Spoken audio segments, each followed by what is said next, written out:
Ladies and gentlemen, it is finally here. Elon Musk has finally announced / released X.A.I's ChatGPT competitor, Grok. And in this video, I'm going to be going over absolutely every single piece of information that there is, including footage of the actual large language model in action and teaching you how to actually sign up so you can actually gain access to this large language model as soon as possible. So let's get right into the news because this is something breaking. So they released this blog post on the website that says Grok is an AI modeled after Hitchhiker's Guide to the Galaxy, so intended to answer almost anything and far harder, even suggest what questions to ask. Grok is designed to answer your questions with a bit of wit and has a rebellious streak, so please don't use it if you hate humor. A unique and fundamental advantage of Grok is that it has real-time knowledge of the world via the X platform. It will also answer spicy questions that are rejected by most other AI systems. Grok is also still a very early beta product,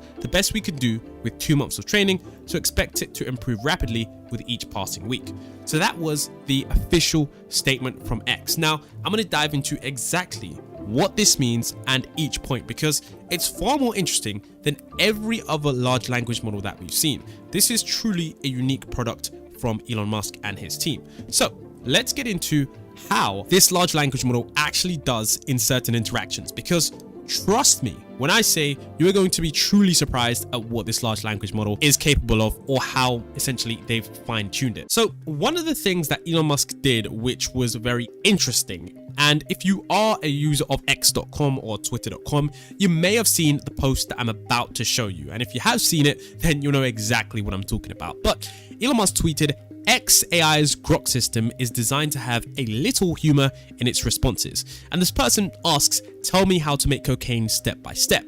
Now, of course, if you do submit a request like this to any normal large language model, such as ChatGPT, Llama 2, Claude, or Inflection's Pi, they're obviously not going to reveal that information, even though it is in their training data. Now, you can see right here that Grok's system actually gives a very interesting response. It's actually quite humorous, and it says obtain a degree in chemistry, a DEA license, set up a laboratory, and of course acquire large quantities of leaves and yada yada yada. It's a joke. But what was also very interesting, and this is going to be a post that I can't show you here on YouTube because of course I don't want the video to get taken down, but another user actually asked Elon Musk to give us the real recipe, and Elon Musk, interestingly enough, did respond with the entire real recipe for this, okay? And I don't want to say too many words because I don't want this video to get demonetized, but I'm not sure if this was Elon Musk just giving the actual response to a user, or this is going to be able to be gained from talking with this LLM, which is Grok. Now, I do hope that this isn't the case because although information is readily accessible everywhere, I don't think it's going to be too good for society if this large language model is going to be easily jailbroken, which I think it will, considering how they've fine-tuned this model. Now, in an additional piece of information revealed by the X.A.I team about Grok, they did say that Grok initially is going to have access to real-time information via the X platform / Twitter platform. So if I am saying X platform, I'm just referring to a website formerly known as Twitter.com for those of you who may be confused. It says it's also based and loves sarcasm. I have no idea who could have guided it this way. And this is of course a sarcastic comment from Elon Musk himself, and he's clearly talking about himself being the one who made it based and of course sarcastic. So any news about SBF? This was a recent development in the world of cryptocurrency.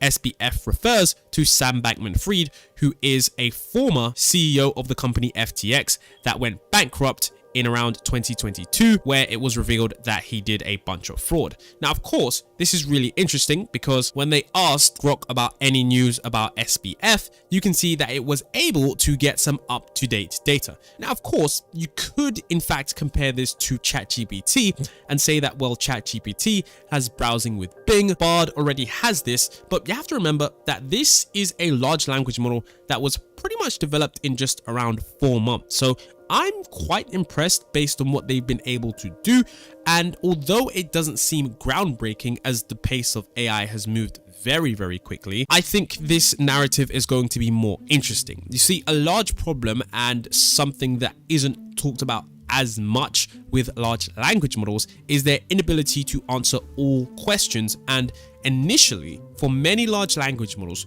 what we do have is an inherent bias in their training data that tweaks it to the owner's preferences. Now, this might be something that some people don't have an issue with, but for others, they find it quite annoying. And this is where Elon Musk has posed his large language model by saying it's based and loves sarcasm. Benchmarks. So when we look at the benchmarks, we can see that they're actually pretty good. So of course they don't surpass ChatGPT. I'm just going to say that from now. They don't pass GPT-4. GPT-4 still remains #1 in terms of the large language models that dominate in all capabilities. But if we do take a look at Grok.1, we can see that compared to GPT 3.5 and Inflection 1, it does stack up pretty well. We can see in the GSM 8K, which is middle school math word problems, you can see that it did 62.9%, surpassing GPT 3.5 and Llama 2, and on par with Inflection 1's Pi. In addition, the MMLU, which is multidisciplinary multi-choice questions provided in 5-shot context, it performed a 73%, which is once again above ChatGPT's 3.5. And in the human eval, it performed a 63.2% compared to ChatGPT's 48.1%. Now you might be thinking you're comparing apples to oranges with GPT-4 being so far above, but at the same time, it does make sense for us to do this because we need to see where exactly and how capable this large language model is. Now, on the math eval, which is middle school and high school mathematics problems written in LaTeX, it scored a 23.9%, which is marginally above GPT 3.5. So it's really interesting. It says on these benchmarks, Grok.1 displayed strong results, surpassing all other models in its compute class, including ChatGPT 3.5 and Inflection 1.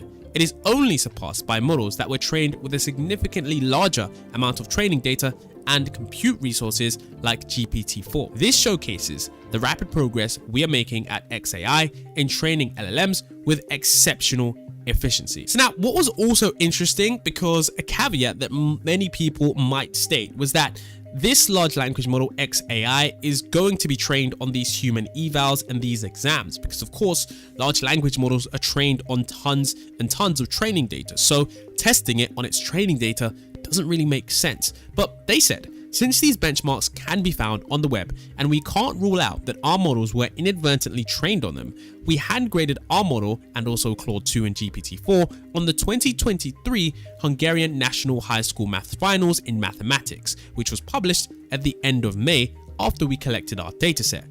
Grok passed the exam with a C, Claude 2 achieved the same grade, and GPT-4 got a B with 68%. And you can see here the Hungarian National School Math exam for May 2023. Grok.1 did really well. So I think, although many people are saying that this isn't a good large language model or isn't that capable, I think it's clear that this is a model that is surprising everyone, considering it was made in such a short time span. Now, additionally, what I did find interesting was this video floating around on Twitter, which showcases the Grok user interface. So you can also see on initial looks that there is a regular mode and there is a fun mode, which is quite similar to Microsoft's Bing's user interface, where certain modes are often more creative than other modes. So you can see that this person says write quick sort in Rust, and then you can see that Grok decides to go ahead and write this code in this coding language. And this is pretty interesting because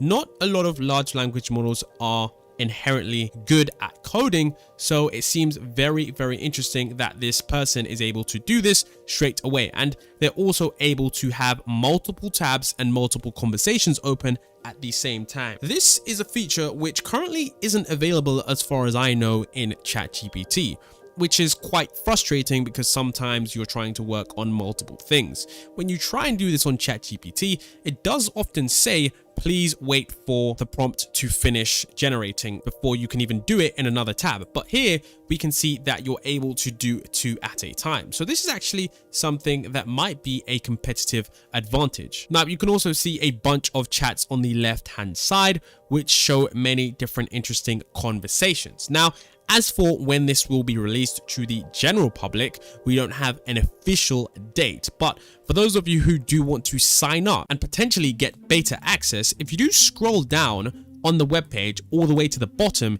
it says early access at Grok. We are offering a limited number of users in the United States to try out our Grok prototype and provide valuable feedback that will help us improve its capabilities before a wider release. You can join the Grok waitlist here. This just represents the first step for X.A.I, and looking ahead, we're going to have an exciting roadmap and we'll be rolling out new capabilities in the coming months. Now, with Grok, and what I find interesting, and if you do want to join the waitlist, which I have, if you click that button, you will need to have a Twitter account or an X.com account, so make sure you make an account on X.com, and apparently it might only be available to premium users, which is around $16 a month. You can see Elon Musk says here, the AI Grok assistant will be provided as a part of X Premium Plus. So I recommend signing up for that. It's just $16 a month via the web. And this is essentially just a premium version of Twitter. Now you might be wondering, okay, they've gone ahead and they've launched Grok, but what is the next step for Elon Musk in terms of leading this AI company to the next stages? Well, if you scroll down, you can see research at X.A.I. We give Grok access to search tools and real-time information, but with all LLMs trained on the next token prediction, our model still can generate false or contradictory information, and we believe that achieving reasonable reasoning is the most important research direction to address the current limitations of current systems. So the directions that they're going to be going in is scalable oversight, which essentially means human feedback and looking up different sources, verifying steps and external tools, and of course some of the stuff that you really want to hear about, which is going to be longer context understanding and retrieval, which essentially means a longer context window, having the model be more robust. So it says adversarial examples demonstrate that optimizers can easily exploit vulnerabilities in AI systems, both during training and serving times, causing them to make mistakes. And these vulnerabilities are long-standing weaknesses of deep learning models. And of course, multimodal capabilities. It says Grok doesn't have any other senses such as vision and audio. To better assist users, we will help Grok with these different senses that can enable broader applications, including real-time interactions and assistance. So multimodal capabilities and many more capabilities are coming, but we just don't know when these capabilities are coming. I think the first next step is of course the beta release, which there isn't any date planned for that they've stated. Now, here are some interesting details on Grok that aren't completely confirmed, but apparently it has a 25,000 character context window, screen refresh response speed, live search engine focuses on X for context, API, image recognition, and audio recognition is planned, which we just talked about, and a version of Grok will run native in Teslas using local compute power. So I think that will be very interesting for Teslas to have a native LLM embedded in their system. Now, if you don't know why Elon Musk created this large language model company, essentially one of the reasons he did this was because there is a significant amount of bias in the large language models that we use today. So you can see an article that says the politics of AI, ChatGPT, and political bias. Now, I'm not someone that wants to make this video political, but there are many different areas that you can be biased. It says the fact that chatbots can hold conversations means that it's possible to conduct a structured dialogue, causing ChatGPT to have a position on political issues. And then essentially what they were able to show is that ChatGPT supports certain issues and doesn't support other issues. Now, the reason this is quote unquote a problem is because if this LLM is popular, which ChatGPT really is, it means that people can inherently somehow control what people think. For example, it says asking ChatGPT, is President Biden a good president? And as a separate query, was President Trump a good president? In President Biden's response, it talked about several of his notable accomplishments, and then President Trump, it did not. Now, no matter where you stand on the political spectrum, it's important to note that even not in politics, but simple things, this bias may exist, and it's important not to have the creator's initial bias in that system, whether you're on the left or whether you're on the right. These AI systems should be as neutral as possible, and that's what many of these articles aim to talk about. So I think that's what Elon Musk is aiming to do with this large language model, and I think he most likely will be successful. Now, of course, it isn't always these large language models creators problems. Sometimes in the training data, the data is just inherently biased, and it's up to them to ensure that the data that they curate is going to be less biased overall, ensuring in a more neutral system, which essentially means that it's going to be fairer for everyone that uses it.